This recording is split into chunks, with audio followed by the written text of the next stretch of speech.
Hi, my name is Tasneem from Artisan Bath, and today we'll be making a face serum especially for dry skin. Let's get right to it.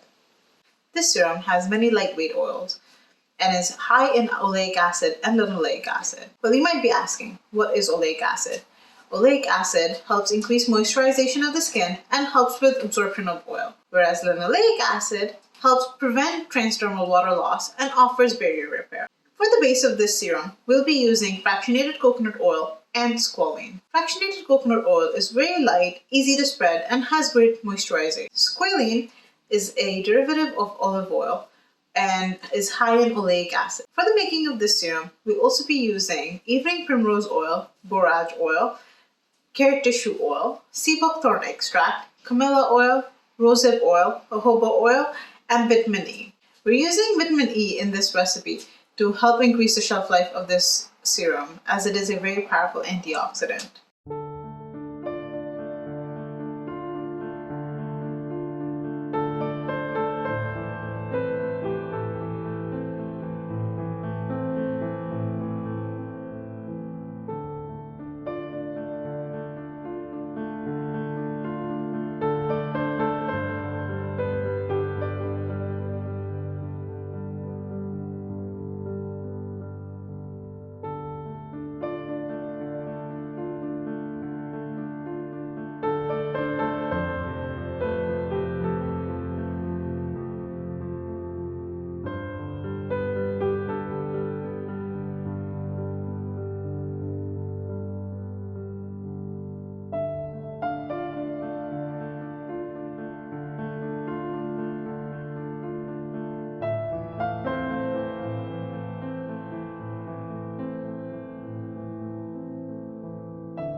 If you like this video, click on the like, subscribe, and share button. And in the comment section below, let us know which other recipes you would like to see us make. Thank you, until next time.